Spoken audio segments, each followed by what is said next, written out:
This is the 16th. This is the 16th, yes? Yeah.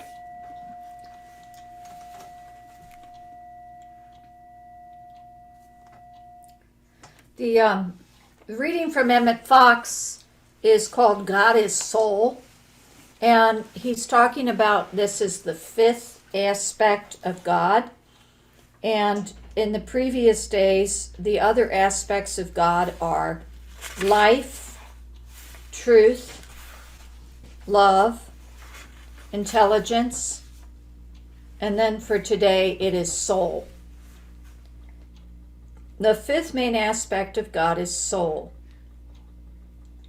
Soul is that aspect of God by virtue of which he is able to individualize himself. The word individual means undivided. Most people seem to think it suggests separateness, but actually individual means undivided, and God has the power of individualizing himself without, so to speak, breaking himself into parts. You are really an individualization of God. Only God can individualize himself in an infinite number of units of consciousness, and yet not be in any way separate, because God is spirit. Matter cannot be individualized. It can only be divided.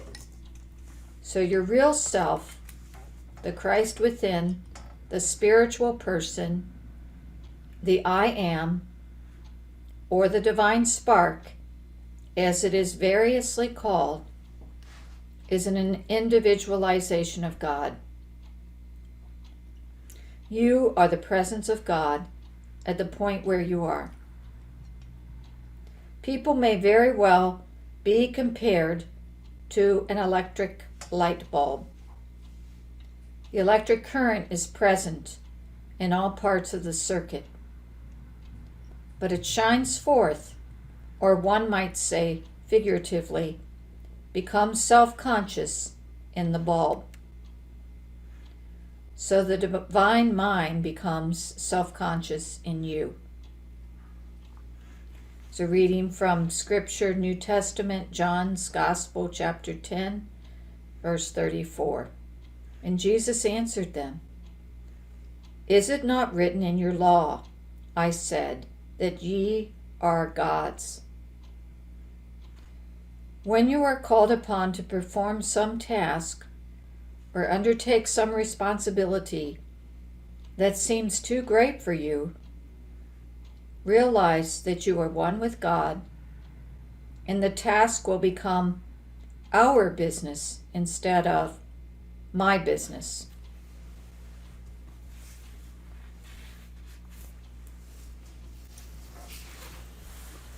Once again, it's fun to see how an Emmett Fox reading, which I haven't read, fits with what I've been guided to say. I think many of you know that one of my ministries is Books for the Needy, where we take donated books and sell them online to support various small charities and small libraries. Earlier this week, when I was wondering what I was going to talk about this week, a book came across. It didn't have any value, but as I went to put it in the recycle bin, I noticed a statement on the back. It was by a guy named Jerry Clower, whom I've since learned was a touring humorist, part of Nashville Grand Ole Opry. And this is what the quote he had on the back. God isn't interested in what you used to do, but in what you are going to do from today on. And I'm going to sort of rewrite that a little bit. God isn't interested in what you did yesterday, but what you're going to be starting to do today. That's a challenge. It's a major challenge. Father Richard Rohr, for those of you who are fairly new here, he's a Franciscan priest whom Phyllis used to share a community with, and who, even though he's a Franciscan priest, oh boy, his belief patterns certainly fit into where we all seem to walk. And I believe this is a quote from him. I could be wrong. Yesterday is gone. There's nothing you can do to change it. Tomorrow is shapeless until it becomes today. Today is the only day you have control over. So shape it to fit your personal, ethical, and spiritual goals and responsibilities. Now, how's that for defining a very clear process and also challenging us not to hold on to the past, not to let the past hold on to us? And there's different aspects to that. At first I thought, well, that's a simple one. Let go of the past. But then I realized there's so many layers. There's holding on to yesterday's upset. As I was thinking of these different layers, this one reminded me of my late sister, who at one point called up my other sister, fulminating, raging at our late mother for something that her mother said to my sister when she was in second grade, and it just ruined her life. Now, this was a 50-something-year-old raging about something that happened when she was in second grade. That's holding on to yesterday's upset. And I suspect holding on to all that is part of what led her to an early grave. But then there's holding on to one's own personal shortfalls. Think of that. How often do you go back and wish you'd done something different? Mentally kick yourself perhaps, or cringe. Those are holding on to yesterday, to the shortfalls. There's nothing you can do about it to change the past. Now, you can pray for the past. Father Ward talks about that. You can pray for the present, you can pray for the past, you can pray for the future. But that's today's action. The more you hang on to yesterday and cringe about it, that's wasted energy. That's capturing you and taking you back away from the divine. And then there's blaming someone or something other than you for an undesired outcome. Going back to my sister and her anger at our mother. Now, that doesn't mean that there aren't events that have influenced how your life happened. But there's a difference between casting blame and, okay, what do I do to fix it or to get past it? And we'll deal with that in a minute. And then there's actions you take that obstruct your movement, your path into a potentially better unknown. The past is safe. We know all about it. It's nice and concrete. Whether it was a good memory, a bad memory. But the choices we make influence today, influence the amorphous future. And that reminded me of a letter I saw in an agony column. What's the word that we use in the advice column? It's an online success coach, and someone wrote in, I know what I need to do to get to the next level in my entrepreneurial career, but I keep blocking myself from getting it done. So they're wise enough to see that they've been blocking themselves. But that's the past. They're still letting that block exist in their minds. And, if you will, blaming themselves for it. So again, self-blame. And those are the ones I thought of. I'm sure there are other kinds of hanging on to the past and letting it limit today. And by limiting today, limit your future. And of course, there's just fear of the future. I forgot that one. By holding on to the past, you avoid having to think about the future. And the future can be scary because it isn't concrete like the past. Even shaping today is shaping only as you are doing it. Or I should say, only as you are doing it in connection with the divine within you. Now, we can try it in our, just by ourselves, and there's always that temptation. Sister Pepper, the founder of our church, used to talk about her 2-year-old son, then 2-year-old son, where he'd be struggling with something and she'd offer to help him out. No, I want to do it myself. Or I found situations where I felt like a little kid with small arms and I was being asked to move a mountain. Well, that's looking at yourself, the physical part of you, instead of yourself, the peace of God. Both kinds, P-I-E-C-E and P-E-A-C-E, of God. So, if you find yourself living in the past, hanging on to the past, letting it be the reality upon which you live, or from which you function, what can you do about it? The Emmett Fox reading. First, go to God. Request divine assistance. Lean on God for healing, for forgiveness, for insight. Example, way back when I was crazy, and I was at the shrink's office, and he told me I was permanently crazy, I'd never get better, and ushered me out the door. I remember asking on the way out the door, saying, God, I don't know what normal is, I don't like where I am, can you help me out?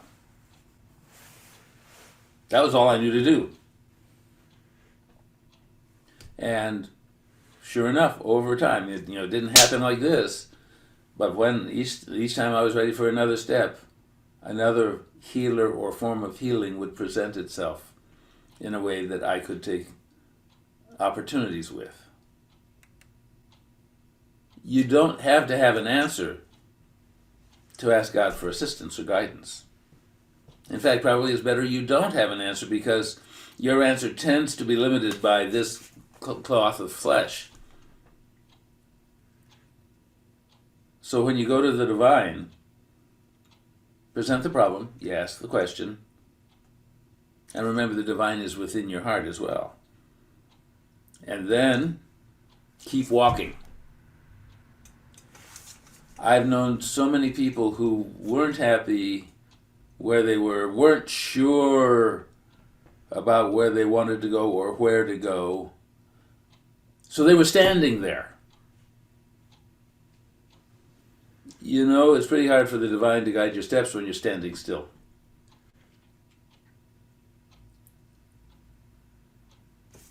You keep walking, you're open to guidance, you're not saying this is the path and this is the only path, because then you're limiting how the divine can instruct you.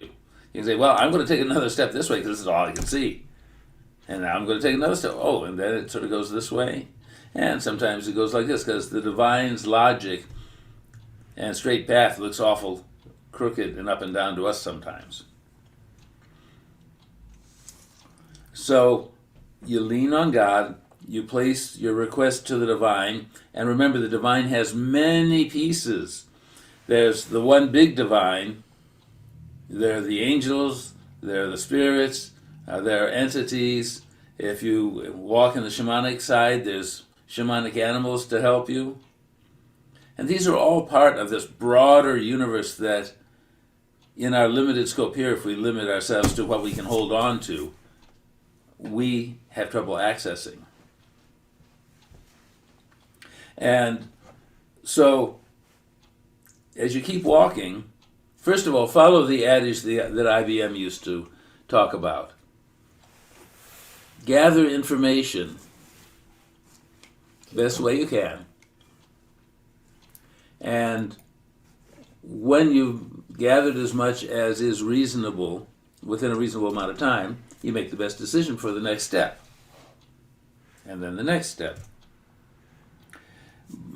But also work at being comfortable and open to the leadings of the divine. The Quakers talk about that still small voice in your heart, the spark of God. speaking to you, guiding you. I have found it sometimes as a spiritual nudge or an idea out of nowhere that doesn't fit with any of my thinking. Sometimes I know people where they actually got a message one way or another.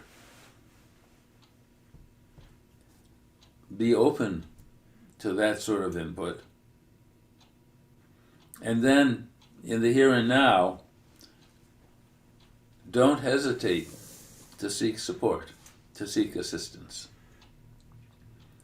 Depending on what it is in your past that you need to find freedom from to move forward, or what it is that you are feeling caught by in today that's limiting your ability to shape the next today. Counseling, spiritual guidance, spiritual healers, the shamanic animals, spirit guides. What else? Well, even your ancestors, because your ancestors are around, the shamanic animals. There's life coaches, of course, and needless to say, there are therapists around here, and this is just a small portion of possibilities. I was lucky enough in my teenage years to have a man I knew from my Quaker faith who served as my mentor, realizing I did not have one from my home family. Be open to the possibilities. Do not frame it all as a result of whatever happened in the past, what you did or what was done to you or what you experienced. One of the, actually that may be one that we need to do today.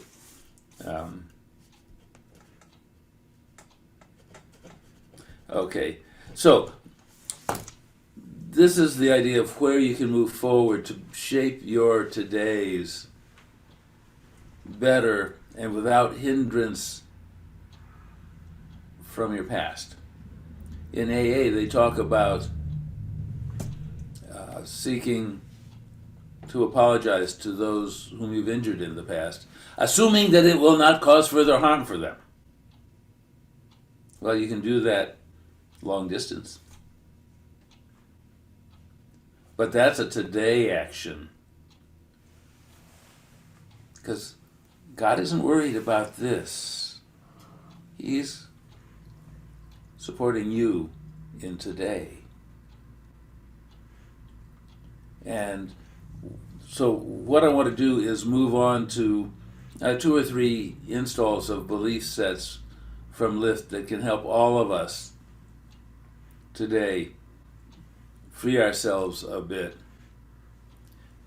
so that we are able to shape the balance of this today and better able to shape all of the coming today to something that better suits us and where we are better stewards of what the divine has given us.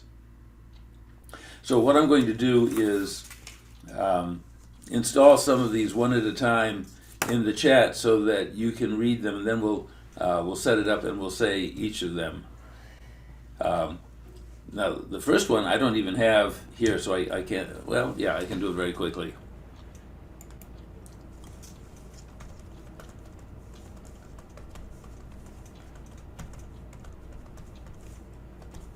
Check it out. There's some issues.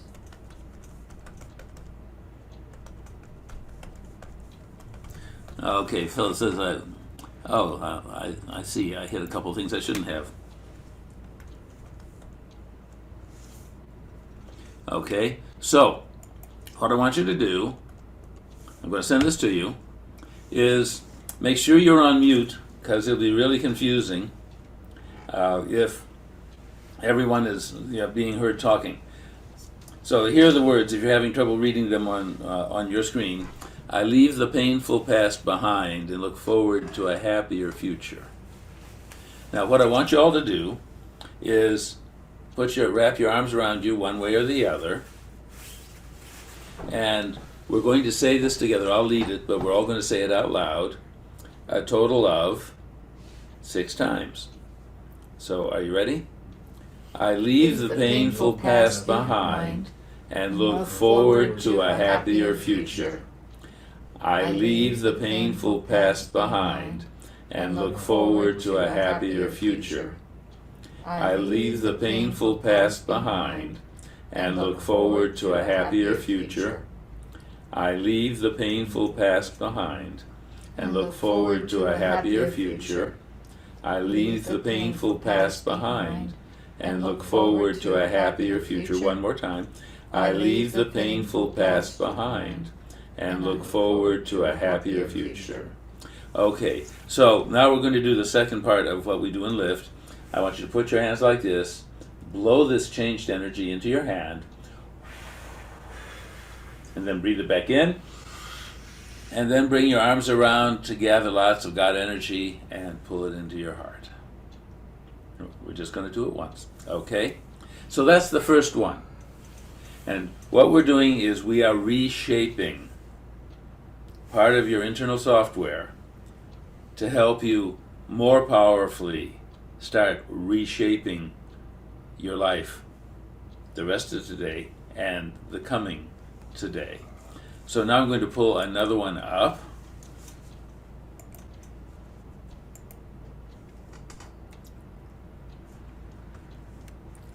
Okay.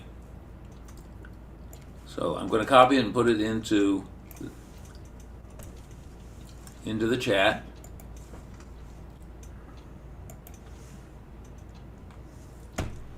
Okay, so I'll read this one first, and then we'll figure out how to say it. I feel safe about the future because I only welcome positive change into my life.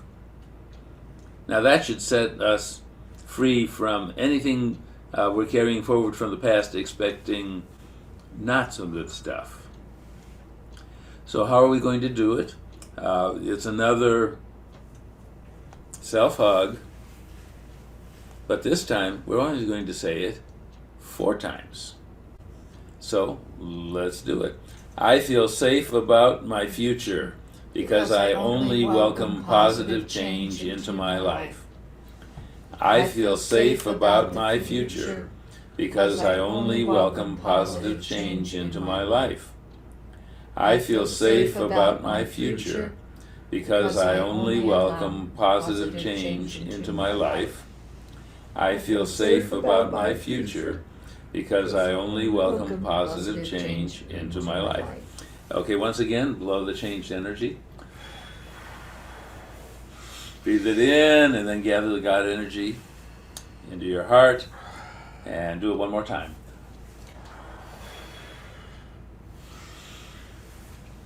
Yes. Yay. Okay. So, we're going to do one more.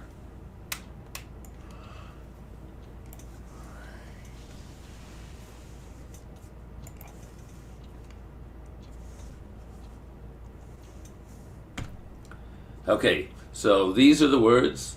I am worthy to receive divine help to improve my life and happiness, and I do receive it. Okay, arms are around each other 6 times. I am worthy to receive divine help to improve my life and happiness, and I do receive it. I am worthy to receive divine help to improve my life and happiness, and I do receive it.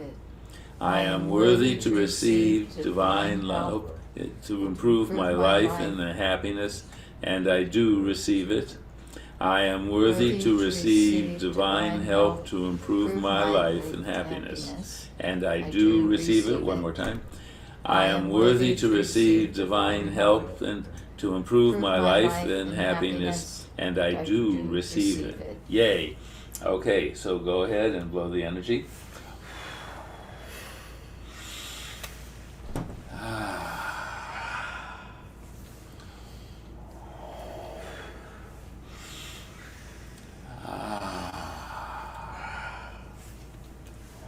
one more time, just for good measure.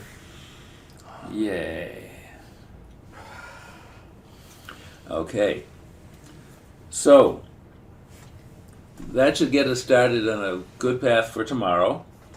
I wanted to share one more quote with you,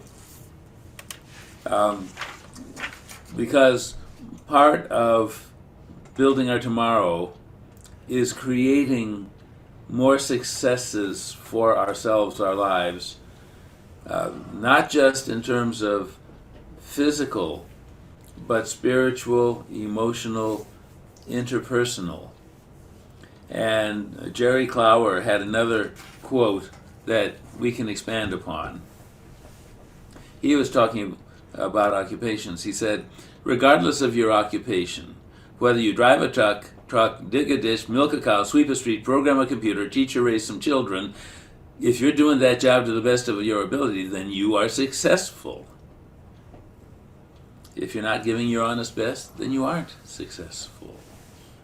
Think of that in terms of building your life, of building, shaping tomorrow. If you are doing the job of shaping your tomorrow for the best, for your best, for the world's best, to the best of your ability, then you are successful.